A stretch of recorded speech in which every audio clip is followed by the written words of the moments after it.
falar em entrevistas, nós, aqui na Rádio Bandeirantes, abrimos ontem uma série de entrevistas que vamos fazer no Jornal Gente com presidentes de partidos. Vamos ouvir os 10 presidentes dos maiores partidos na Câmara dos Deputados. E por quê? Porque, primeiro, cabe ao presidente do partido, a dolorosas vezes e muito agradável também, muitas vezes, decisão sobre partilha de fundo partidário. Há, nesse momento, um dinheirão na mão dos partidos. Esse dinheiro é dividido entre os partidos de forma proporcional, com base no critério da bancada na Câmara dos Deputados. Lembrando que já, em março, abril, abre a janela partidária. E esse quadro que a gente tem hoje vai ser diferente no momento da eleição. Mas, enfim, é essa a função do presidente do partido, além, é claro, de conduzir as negociações sobre coligação, sobre chapa, sobre alianças estaduais. É todo aquele quebra-cabeças que é feito em ano eleitoral. Quem falou conosco ontem foi a presidente do PT, a deputada Gleisi Hoffmann. E foi muito interessante tê-la ouvido ontem aqui na Rádio Bandeirantes, porque há um assunto em pauta nesse momento que foi trazido à tona por um artigo do ex-ministro da Fazenda, Guido Mantega, que foi o ministro da Fazenda dos governos do presidente Lula. E aí ele escreveu o seguinte, que engraçada a reação, né? Muita gente falando, olha o que ele está falando, mas minha gente, sempre foi isso que o PT defendeu. Essa é a verdade. Essa é a verdade. Isso, a gente, nesse momento aqui, incoerência é algo que a gente não pode apontar. Mas o que disse Guido Mantega? Que, em sendo o PT vencedor da eleição de 2022, algumas decisões vão ser tomadas, como, por exemplo, a proposta de mudança no teto de gastos, eles falam, enfim, no teto de gastos, e também a proposta de revogação da lei trabalhista, que foi aprovada durante o governo Michel Temer. Ontem, o ex-governador de São Paulo, Geraldo Alckmin, se encontrou com o Palinho da Força. Foi convidado por ele para entrar no partido do Paulinho. E aí, numa padaria, aquele cenário típico para encontros políticos que vão ser vazados, ambos conversaram e o governador Geraldo Alckmin teria manifestado talvez um pouco ali de incômodo, de contrariedade com essa posição pública do PT em relação à reforma trabalhista. De novo, não é? É só dar uma olhada em tudo que o partido defendeu durante toda a sua existência e em como votou nesses projetos todos no Congresso Nacional, já que eles não caíram do céu, eles foram aprovados pelo Congresso, alguns em primeiro e segundo turnos, quando são propostas de emenda constitucional. Mas ali, segundo o deputado Paulinho, tudo certo, aí o ex-governador entendeu que há uma proposta maior em jogo e que tende mesmo talvez a ser vice do ex-presidente Lula, e há vários partidos aqui como possibilidade de entrada, mas o PSB mais distante. Enfim, esse é o caldo político do momento. E aí eu queria trazer para o nosso ouvinte a palavra da presidente do PT, Gleisi Hoffmann, nessa entrevista ontem aqui ao Jornal Gente da Rádio Bandeirantes, quando ela fala justamente sobre reforma trabalhista.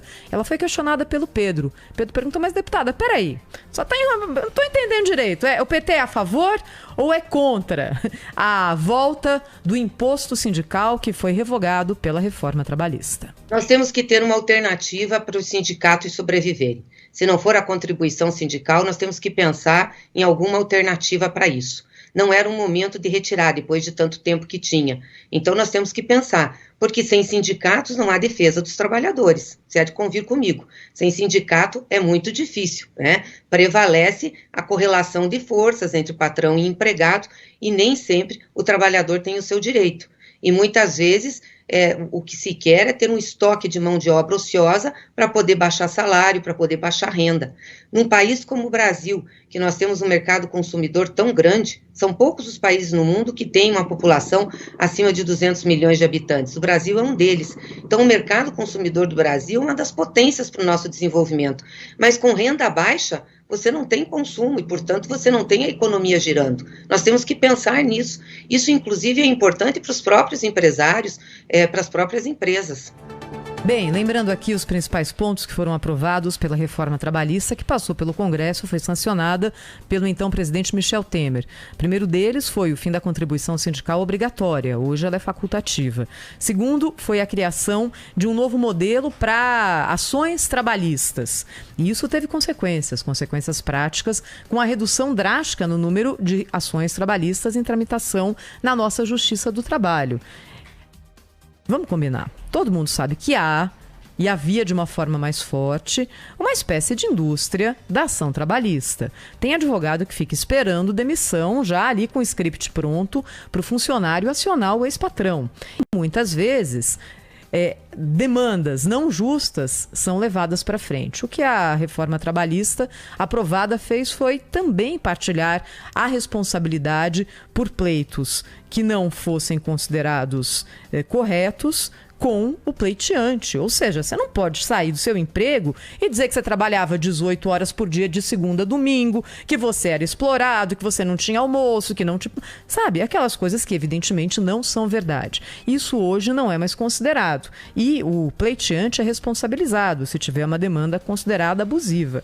Essa foi uma grande mudança. E a segunda maior mudança foi dar a negociação entre categorias, sindicatos e sindicatos patronais, a possibilidade de acordos que não sigam exatamente a CLT. Se o acordo entre o sindicato e o empregador vale mais do que a legislação trabalhista. Foram essas, resumindo aqui de forma rápida, as principais mudanças. E aí os críticos da mudança na legislação trabalhista diziam o seguinte: se prometeu que haveria uma geração de milhões de empregos e isso não ocorreu.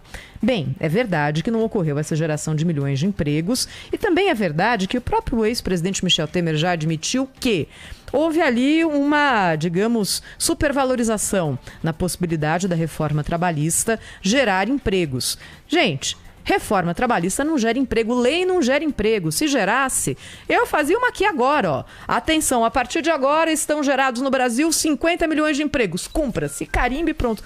Não é assim que funciona. O que gera emprego é crescimento. O que gera emprego é expectativa de avanço dos setores. É isso que vai fazer as empresas contratarem. Lei não, mas lei pode atrapalhar. E muitas leis trabalhistas no Brasil atrapalhavam e atrapalham ainda a possibilidade de contratação.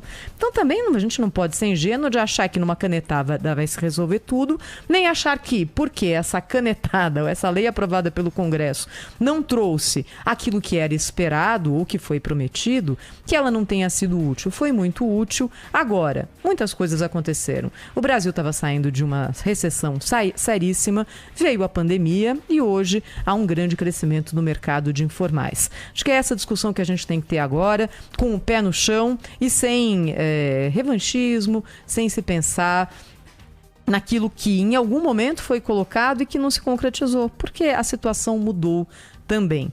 E o governador Geraldo Alckmin se espantar com o fato de que o PT defende a revogação da reforma trabalhista, não, né? Aí não, é só dar uma olhada em tudo que foi colocado até agora. Falei demais aqui hoje, já na abertura do Jornal da Bandeirante. Gente, desculpe aos colegas, me empolguei. Falou demais, mas Sônia falou Blota, bem. bom dia, Saninha. Bom dia, Thaís, bom dia, Pedro. Que esse assunto repercutiu muito, né, gente?